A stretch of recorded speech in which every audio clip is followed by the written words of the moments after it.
Guys, I'm not sure. Kami bilingan entrance.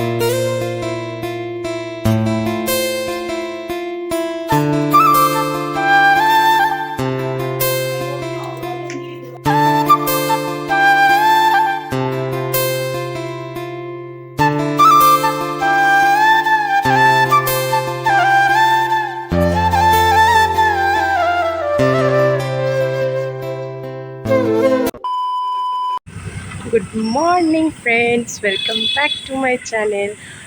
আমার চ্যানেলে আরও একবার সবাইকে স্বাগত। তো আজকে একটা নতুন ব্লগ নিয়ে আবারও চলে এসেছি। তো এখন থেকে ব্লগে আমি কি করব সারাদিন সেটা তোমাদের শেয়ার করব। আর থাম্বনেল দেখে নিশ্চয়ই তোমরা বুঝতে পেরে গেছো যে কী রিলেটেড ভিডিও হতে চলেছে। তো চলো ভিডিওটা কন্টিনিউ করা যাক। বড়োদেরকে অনেক প্রণাম আর ছোটোদের অনেকটা ভালোবাসা জানিয়ে আজকে ব্লগটা স্টার্ট করছি। তো থাম্বনেল দেখে নিশ্চয়ই বুঝতে পেরে গেছো কি রিলেটেড ভিডিও হতে চলেছে। তো সকালবেলায় উঠেই কিন্তু আমি আগে কাচাকুচি আরম্ভ করে দিয়েছি, যেহেতু বড়বাবু বাড়িতে এসছে। আর ও কিন্তু সাথে করে অনেকগুলো ময়লা কাপড় নিয়ে এসছে বলতে গেলে, মানে ধুয়েছে, কিন্তু ধোয়ার পরও মানে ও বলছে যে আমি একদিন করে পরেছি, তো ভাবলাম ওগুলো রেখে আসবো, কেমন ঘামের একটা গন্ধ হয়ে যাবে, তার জন্য নিয়ে এসেছি। আর সত্যি কথা বলতে আজকে জামাকাপড় কাচার মধ্যে আর অন্য দিন জামাকাপড় কাচার মধ্যে কিন্তু আলাদা একটা পার্থক্য ছিল। তোমরা হয়তো নোটিস করলে যে বড়বাবু কিন্তু তার ইউনিফর্ম নিয়ে এসেছিলো। মানে ইউনিফর্ম বলতে গেলে এটা হচ্ছে এমনি নর্মাল পরার, আর আলাদা তো থাকেই। তো এই নর্মাল এই যে এই ড্রেসটা, এইটা কিন্তু আমি ব্যাঙ্গালোরে যখন ওর সাথে থাকতাম তখন কিন্তু ও জামা কাপড় বেশিরভাগ আমি কাচাকুচি করতাম। তো এইটা কাচাকুচি মানে এই ড্রেসটা যেহেতু ছিল তাই জন্য কাচাকুচির মাহাত্ম্যটা আমার কাছে অনেক বড় হয়ে গেছে। আমার ভীষণ ভালো লাগে ওর এইসব ড্রেস কাচাকুচি করতে, আমি ভীষণ ভীষণ ভালোবাসি। তো যাই হোক, সকালবেলায় কাচাকুচি করার পর কিন্তু দেখো ভাত করেছি, মাম্মামকেও যে স্কুলে পাঠাবো। আর আগের দিন তো আমরা সংযম করেছিলাম, যেহেতু সোমবারে বাবা ভোলেনাথের মাথায় জল ঢালবো। তো এইদিকে দেখো বাপ বেটিতে মিলে ব্রাশ করছে, তো আমি বললাম একটু ওকে ব্রাশ করতে নিয়ে যাও, আমি এদিকেও টিফিনটা বানাচ্ছি। টিফিনে সুজি দেবো তাই সুজি বানিয়েছি, আর এদিকে ভাত করেছি, আলুর তরকারি করেছি, রুটি করেছিলাম। আর হচ্ছে ওকে আলুর তরকারি দিয়ে ভাত খাইয়ে দিয়েছিলাম মেয়েকে, আর ওর বাবাকে রুটি দিয়ে আলুর তরকারি দিয়েছিলাম, আর মেয়েকে টিফিনে সুজি দিয়েছিলাম। সুজিটা নেবো না বলছিল, ভীষণ বিরক্ত করছিল, কিন্তু তাও মেয়েকে দিয়েছি। আর এইদিকে দেখো তারপরে এসে গেছি, ভালো করে ঝাড়ঝুড় দিচ্ছিলাম, বিছানা টিছানা পরিষ্কার করে বারান্দার ওখানটায় ভালো করে পরিষ্কার করি প্রত্যেকটা দিন, কেন পেছনে আমাদের না বেল গাছ আছে অনেক বড়, তো সেখান থেকে যত রকম নোংরা ওই বারান্দাতেই আসে, তো সেই জন্য ওটা পরিষ্কার করছিলাম। তারপরে এদিকে দেখো মাম্মামকে নিয়ে ভাত খাওয়াতে বসেছি। এইটাই হচ্ছে সবথেকে বড় একটা টাফ কাজ, অনেক সময় লাগে ওকে ভাত খাওয়াতে। আর দেখো মুখটা কেমন রাগি হয়ে আছে স্কুল যাওয়ার সময়। ও কিন্তু স্কুল যেতে ভীষণ পছন্দ করে, কিন্তু ওই যে ভাত খাওয়ানো নিয়ে বকাবকি করি বলে একটু রেগে গেছিলো। এই তারপরে আমি আর আমাদেরও দুজনে মিলে চলে এসেছি ফলের বাজারে ফল কিনতে। আগের দিন না খুব বৃষ্টি পড়ছিল, ওই জন্য কিন্তু আমি আর ফল নিতে আসিনি। এই জন্য পরের দিন সকালবেলা ও বললো মেয়েকে স্কুল দিতে যাব, তখন একবারে ফলটা নিয়ে নেব। তো এদিকে 5 রকম ফল নিচ্ছি, আর যাবতীয় যা লাগে ধূপকাঠি, তারপরে মোমবাতি, এই সব কিছু নিয়েই কিন্তু বাড়ি চলে এসেছিলাম।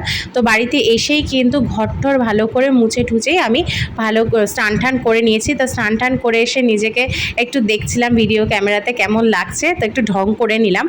ঢং করার পর চলে এসেছি, না ভাবলাম অনেক লেট হয়ে যাচ্ছে, তাড়াতাড়ি করে যত তাড়াতাড়ি দেবো ততই ভালো, কেন সোমবারে নাকি শ্রাবণ মাসের সোমবারে যত সকাল সকাল ভোলেনাথের মাথায় জল দেওয়া যায় ততটাই ভালো।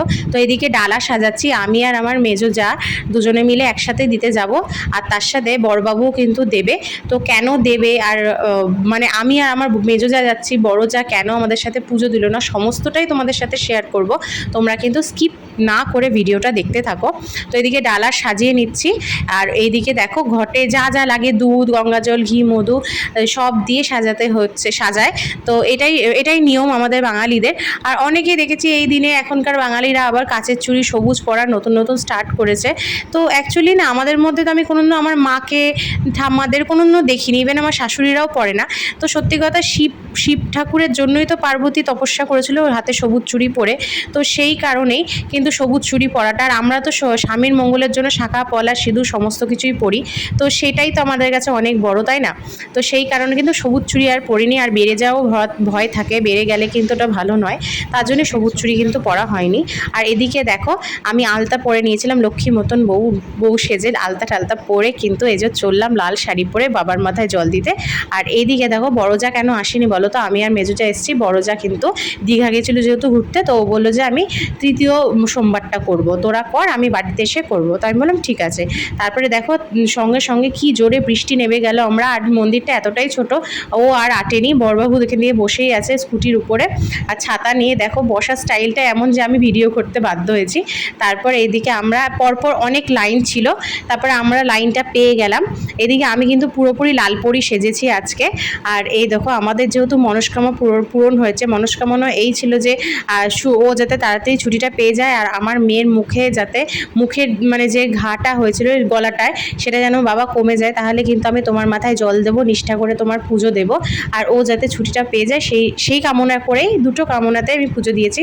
আর ও কেন শিব ঠাকুরের মাথায় জল দিয়েছে বলো তো? শিবের উপোস করেছে, কারণ ও চেয়েছিল যাতে ছুটিটা হয়ে যায়। আর ছুটিটা হলে সত্যি খুব মানে একবার মন যদি করে নিই যে ছুটি যাব, তো তখন ছুটি না আসতে পারলে কত কষ্ট হয় বলো? তো সেই কারণেও কিন্তু বরবাবুও উপোস করে ঠাকুরের মাথায়, আমি বলেছিলাম দুজনে একসাথেই দেবো, আমাদের দুজনের মনস্কামনা পূরণ হলে বাবাকে আমরা মাথায় জল দেবো, ভোলেনাথের মাথায়। তো সেই কারণেই কিন্তু আমার বরমশাইও ঠাকুরের মাথায় জল দিয়েছে, এই কারণগুলোই ছিল। আর এইদিকে বলে তো দিলাম তোমাদের বড় যা দীঘা গেছিলো যেহেতু, তার জন্য আর ও পুজো দিতে পারলো না, ও বললো আমি এসে দেবো। ওর বাপের বাড়ির লোকেদের সাথে দীঘা ঘুরতে গেছিলো, তো বেশ ভালোভাবে আমাদের পুজোটা কেটে গেল। তারপরে দিদিভাইয়ের আমি ছাতা মাথায় নিয়ে গল্প করতে করতে আছি, আর ও কিন্তু স্কুটি নিয়ে আগেই চলে গিয়েছে। আর আমাদেরকে না ঠাকুরমশাই চন্নমৃত দিয়ে দিয়েছিলো যে ওটা খেয়ে তো উপোসটা ভাঙবো, তো আমরা সাথে করে নিয়ে গেছিলাম, নিয়ে বাড়িতে গিয়ে একবারে খেয়েছিলাম। তারপরে একটা ফল দিয়েছিল, ওই ফলটা খেয়ে উপোসটা ভেঙেছিলাম। তারপরে এই যে এত রোদ, বৃষ্টি হওয়ার পর এত রোদ উঠেছে, দেখো তোমরা দেখো পুরো বাইরে রোদটা একটা ঠাটা রোদ। তারপরে আমি মাথায় ঘোমটা দিয়ে তাড়াতাড়ি করে গেছি। আর এখানে সবাই বলছে যে ও বড়বাবু এসছে বলে বৌরানী একদম লাল পেরে শাড়ি পরে একদম সেজে গুজে জেল্লা দিয়ে এসছে। সব বউরা বলছিল, প্রচুর হাসি পাচ্ছিল, লজ্জা লাগছিল। তো আমি বললাম না গো, আমি তো পুজো দিতে গেছিলাম তার জন্য। তো এইদিকে দেখো মাম্মাম ছুটে ছুটে আসবে, দেখতেই পাবে। এরা সব বাচ্চাগুলো যখনই স্কুল থেকেই বেরোয় তখনই ছুটে আসে। আর আমরা তখন মানে মেয়েকে স্কুল থেকে আনতে আসছিলাম, মানে পুজো দেওয়া কমপ্লিট করে মেয়েকে চলে গেছি স্কুল থেকে আনতে, কেন টাইম হয়ে গেছিলো। আর ও না আমার ছাড়া আসতে চাইবে না, তখন বাড়িতে এসে জিজ্ঞেস করবে কেন। আবার যেহেতু আমি শাড়ি পরেছি, বলছি মা তুমি কেন শাড়ি পরেছো, তুমি কেন আমায় আনতে জানি, এত প্রশ্নের উত্তর আমার কাছে ছিল না, তাই আনতে গেছি। আসলে সবসময় আমার সাথেই যায়, তো ওই জন্য আমি না গেলে ওর মনটা খারাপ হয়ে যায়, ছোটো মানুষ। তারপর বাড়িতে এসে ফল টল কেটেছি, মেজোজাকে দিয়েছি, নিজেও নিয়েছি। আজকের দিনে ফলই খাবো, আর ফলই খেতে হয়। দুধ খাওয়া যায় কিন্তু দুধে গ্যাস হয় বলে দুধটা আমি খাইনি।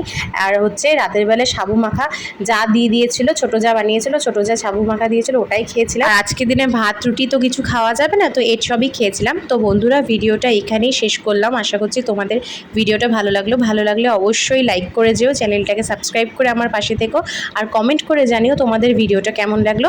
তো তোমরা সুস্থ থেকো, ভালো থেকো, দেখা হচ্ছে নতুন একটা ভিডিওর সাথে। আজকের মতো টাটা, বাই বাই।